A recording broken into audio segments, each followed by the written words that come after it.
আসসালামু আলাইকুম, সকলকে স্বাগত জানাচ্ছি বিদ্রোহী কবিতা তৃতীয় পর্বের কবিতার ব্যাখ্যাতে। আমরা ইতিপূর্বেই দুইটি পর্ব পড়িয়ে দিয়েছি। প্রথম পর্বে আমরা কবির পরিচিতি পড়েছি, পাঠ পরিচিতি পড়েছি এবং কেন কবিতাটা লেখা হয়েছে এই প্রত্যেকটা জিনিস পড়েছি। আমরা প্রথম পর্বে কিছুটা ব্যাখ্যা পড়েছি, দ্বিতীয় পর্বে কবিতার ব্যাখ্যাতে, এবং তৃতীয় পর্বে আমরা কবিতার শেষ যতটুকু বাদ আছে আমরা ততটুকুর ব্যাখ্যা পড়ব।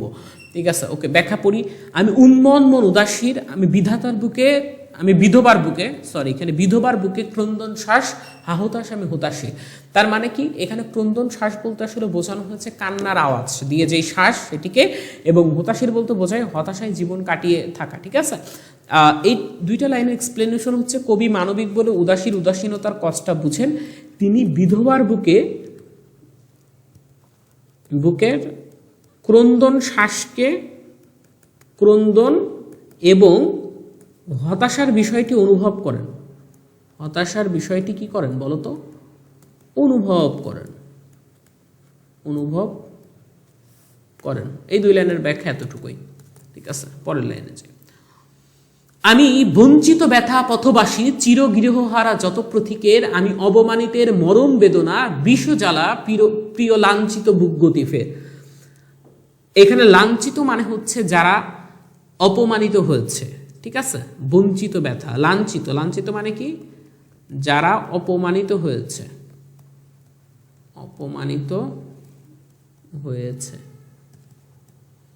গতিফের মানে কি? ফিরে আসা।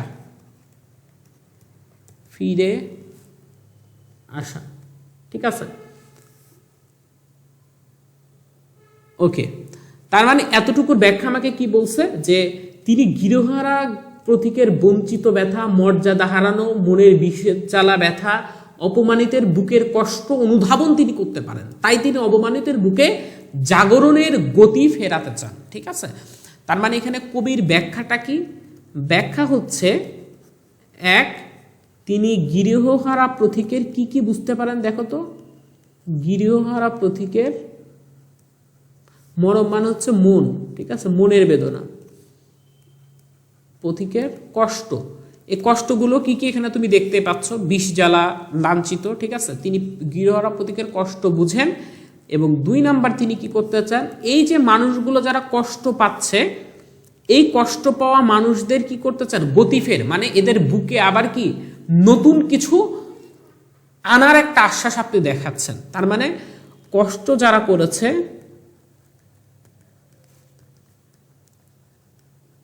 তাদের এই যে যারা অবমানিত হয়েছে, তাদের মানে কি, এই অবমানিতদের বুকে আশার আলো জাগাচ্ছেন। আলো জাগানোর কথা বলা হয়েছে।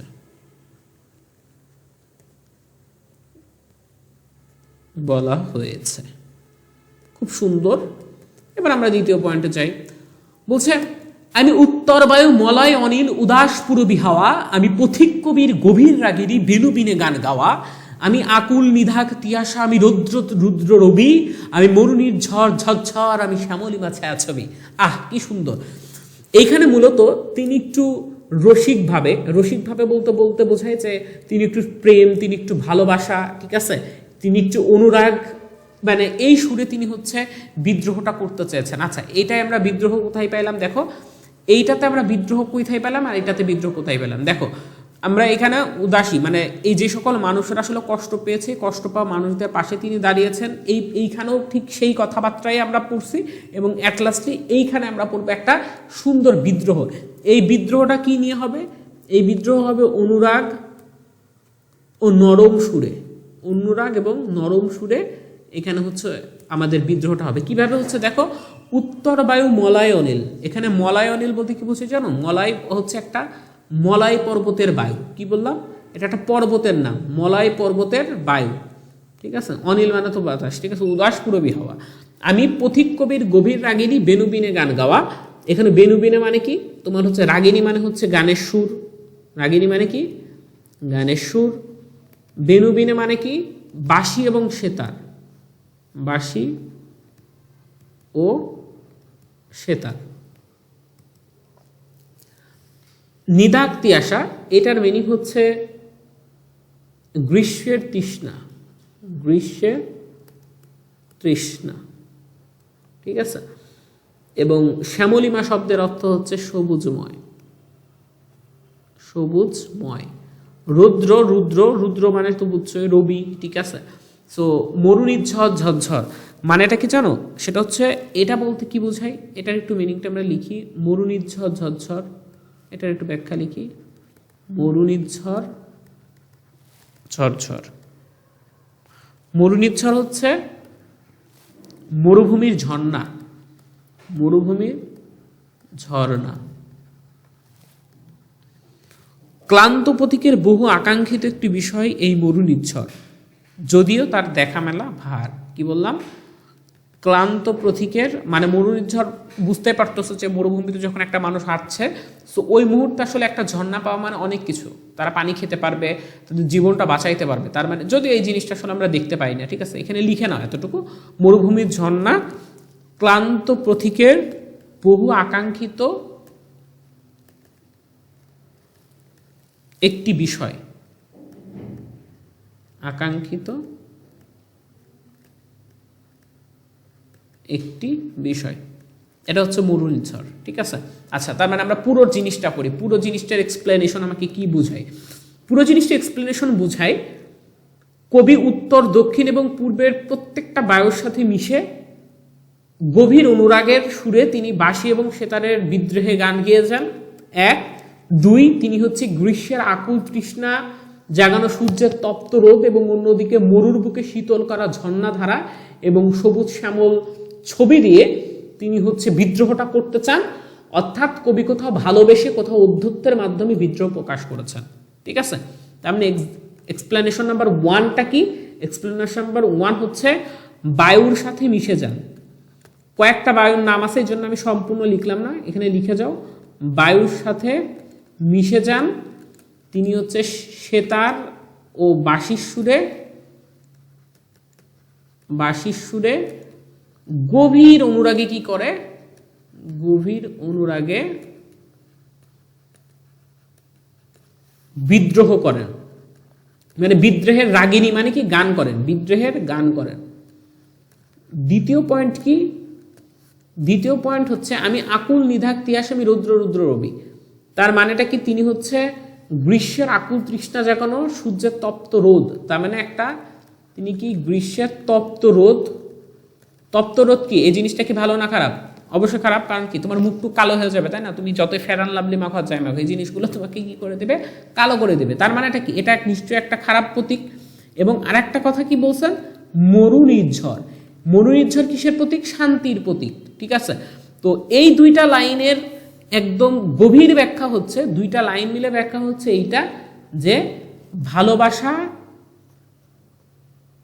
ভার্সেস প্রতিবাদ। যেখানে যা লাগবে সেখানে সেইভাবে করে তিনি কি করতে চান? বিদ্রোহ করতে চান। তিনি যেমন গান গেয়েও বিদ্রোহ সুন্দরভাবে করছেন, তিনি গ্রীষ্মের রৌদ্রতপ্ত মতো হয়ে, অর্থাৎ তা প্রচুর কঠোর হয়ে, প্রতিবাদী হয়েও তিনি কি করছেন? বিদ্রোহ করছেন, ঠিক আছে। এইটাই মূলত এই চারটা লাইনের খুব বেসিক কিছু ব্যাখ্যা আমরা পড়ছি।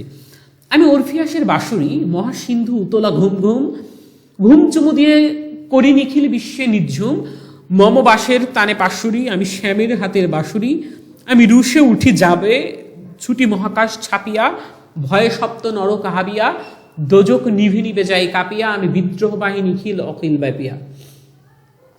তো এখানে তিনি বুঝিয়েছেন এই অরফিয়াস হচ্ছে গ্রিক দেবতা, যার বাঁশির সুরে পাথেরও প্রাণ সঞ্চার হয়েছিল। কি বলছেন? এই অরফিয়াসকে ছিলেন একজন গ্রিক দেবতা, গ্রিক দেবতা।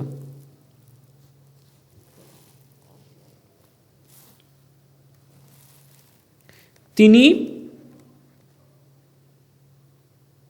কার পুত্র ছিলেন? তিনি ছিলেন অ্যাপোলো ও মিউস ক্যালোপির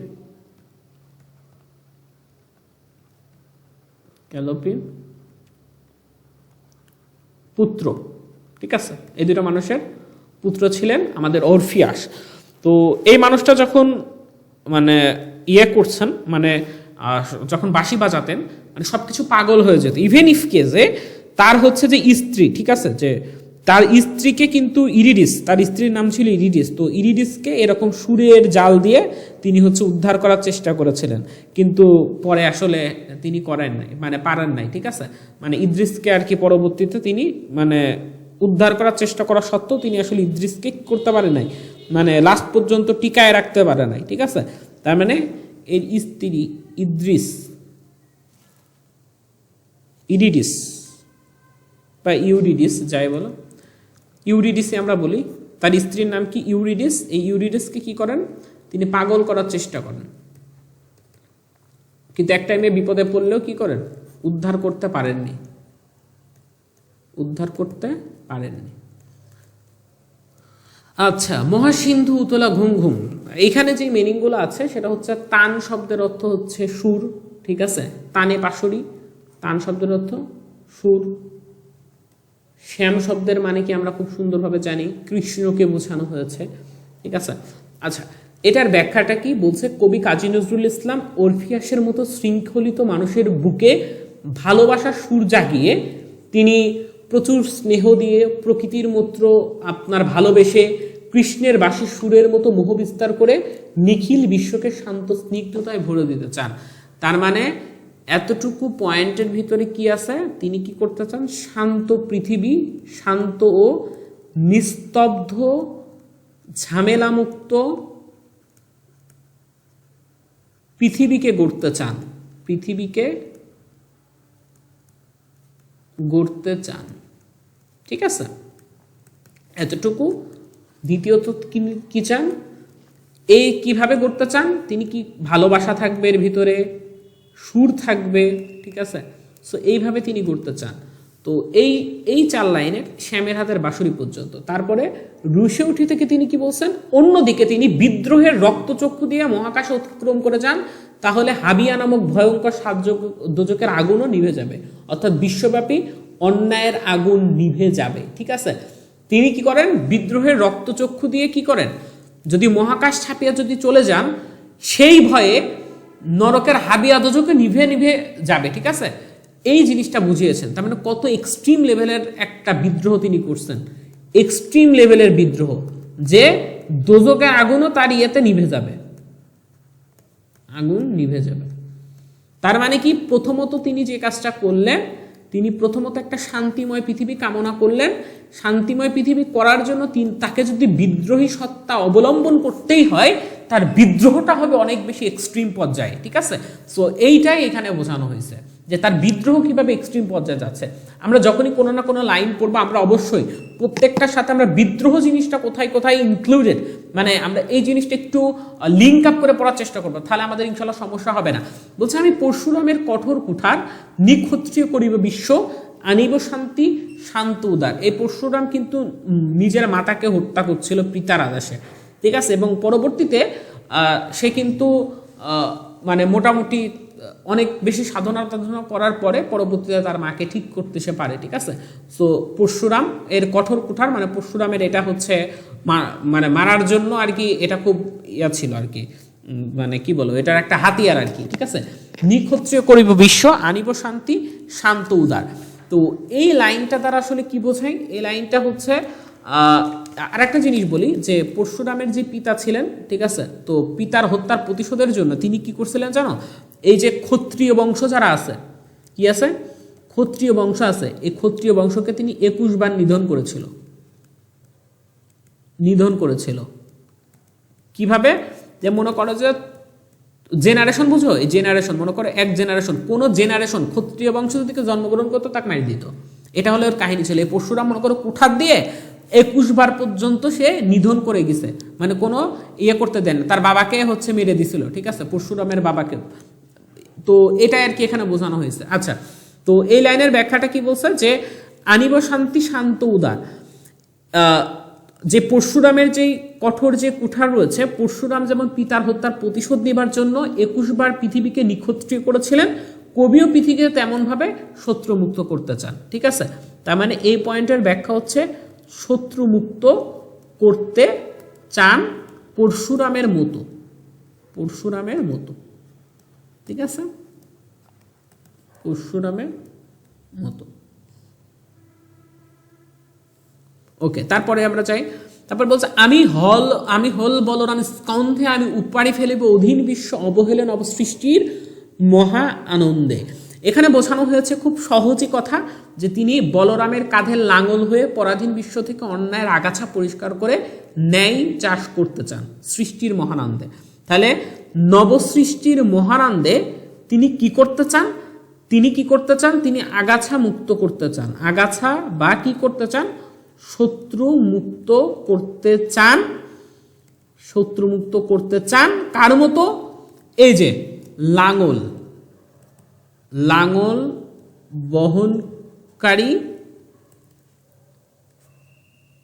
বহনকারী বলরামের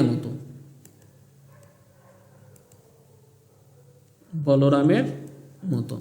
ঠিক আছে, এইটা মোটামুটি বোঝানো হয়েছে যে পরাধীন তিনি থাকবেন না, তিনি নতুন কোন একটা সুন্দর একটা সৃষ্টি করবেন, যে সৃষ্টিটা অনেক বেশি আনন্দপূর্ণ হবে। ঠিক আছে, তারপর বলছে মহাবিদ্রোহী রণক্লান্ত আমি সেই দিন হব শান্ত, যবে উৎপীড়িতের ক্রন্দন রোল আকাশে বাতাসে ধ্বনিবে না, অত্যাচারীর খড়গ কৃপান ভিন রণভূমে রণিবে না। তো এইটা বলতে বোঝায় যে এই জিনিসগুলা, এই যে বিদ্রোহটা কবি করছেন, এটা ততদিন পর্যন্ত থামবে না যতদিন পর্যন্ত না অত্যাচারী শাসকদের খড়গ, তারপর হচ্ছে কৃপান যুদ্ধক্ষেত্রে বন্ধ না হবে, ততদিন পর্যন্ত কবির বিদ্রোহ থাকবেন না। তার মানে এই লাইনটা কি, কবির বিদ্রোহ কতক্ষণ পর্যন্ত থামবে না?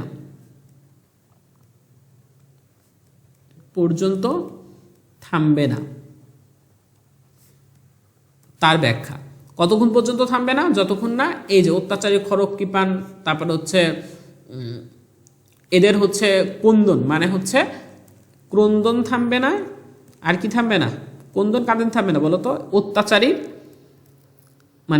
অত্যাচারীর আর কি, অত্যাচারিত মানে নির্যাতনকারী আর কি পিপুল। ঠিক আছে, আর একটা কি থাকবে?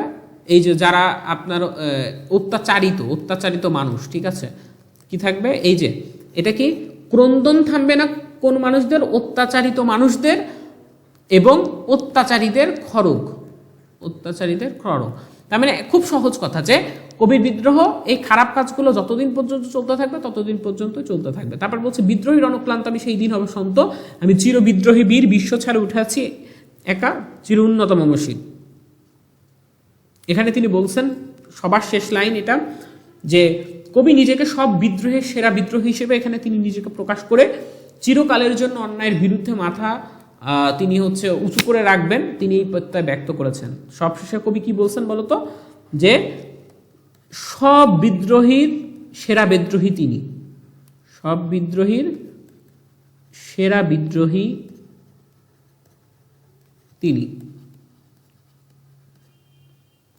তিনি কি করবেন বলতো? তিনি চিরকাল অন্যায়ের বিরুদ্ধে কাজ করে যাবেন। অন্যায়ের বিরুদ্ধে তার যে শির, ঠিক আছে, তার শির কি করবে বলতো?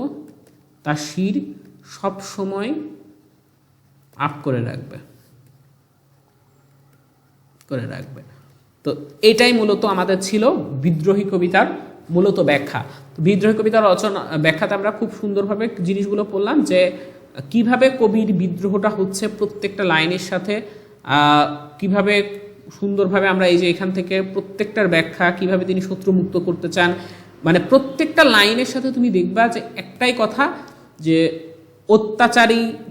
অত্যাচারিতদের কথা বলা হয়েছে, অত্যাচারীর কথা বলা হয়েছে। এই অত্যাচারীকে কিভাবে ধ্বংস করা যায় এইটার ব্যাখ্যা তিনি খুব সুন্দরভাবে আমাদেরকে এই বিদ্রোহী কবিতার মাধ্যমে তিনি বুঝিয়েছেন, যে তিনি কাদের জন্য বিদ্রোহ করছেন। ঠিক আছে, তিনি কোন কোন অত্যাচার অন্যায়ের জন্য বিদ্রোহ করছেন, এবং এইটার জন্য তিনি বেসিক্যালি যেইগুলো নেন সেগুলো হচ্ছে বিভিন্ন রূপ, তারপর হচ্ছে কবির পুরাণের বিভিন্ন ধরনের ব্যবহার, এবং সমাজের কতকগুলো সাম্য বা সমাজের কতগুলো সমস্যা ছিল, এই প্রত্যেকটা সমাজের যে সমস্যাগুলো ছিল, এই প্রত্যেকটা সমাজের সমস্যাগুলোকে তিনি আইডেন্টিফাই করার চেষ্টা করছেন। ঠিক আছে, তোমাকে যদি সৃজনশীল দেয় তাহলে তুমি খুব সুন্দরভাবে এই জিনিসগুলো কি করতে পারবে বলো তো? ব্যাখ্যা করতে পারবে। তার আগে আমি একটু বলে দিই সৃজনশীলের জন্য হালকা পাতলা একটু, যে এখানে কিসের ব্যবহার কি আছে। রূপ, আমি প্রথম পর্বে তোমাদের রূপের ব্যাখ্যা করছি 16টা। দ্বিতীয়ত কি আছে? পুরাণের ব্যবহার, মানে পুরাণের ব্যবহারগুলো আমি দেখাইছে, যে বিশ্বামিত্রকে, দুর্বাসাকে, ঠিক আছে, এগুলোকে বলা হয় পুরাণের ব্যবহার। তৃতীয়ত কি আছে? যে সমাজের অসাম্য, সমাজের অসাম্য। সমাজের অসাম্য কয়টা থাকতে পারে? সমাজের অসাম্য থাকতে পারে 4টা। নাম্বার 1 অনিয়ম, তারপরে কি বিশৃঙ্খলা, তারপরে কি বলতো আইন কানুন, আইন কানুন, আইন কানুন, ঠিক আছে। তো এই জিনিসগুলো আমাদেরকে মোটামুটি ব্যাখ্যা করা হয়েছে। এবং সবশেষে কি শোষণ আর অত্যাচার, শোষণ অত্যাচার, ঠিক আছে। সো এই 4টা জিনিস আমাকে এই বিদ্রোহী কবিতায় খারাপ দিক, এই খারাপ দিকগুলোকে কিভাবে কবি নিধন করেছেন এই ব্যাখ্যা আছে। সৃজনশীল আসলে মানে সিকিউ এর জন্য you can use this types of elements, right. So আজকে আমরা এই পর্যন্তই রাখবো। নেক্সট দিন নতুন কোনো কবিতা নিয়ে ইনশাল্লাহ হাজির হব। নতুন কোনো আপডেটস পেতে সাবস্ক্রাইব অ্যান্ড বেল বাটনে ক্লিক করে রাখো। পরে ইনশাল্লাহ দেখা হবে। সেই পর্যন্ত সকলে ভালো থাকবে। আসসালামু আলাইকুম।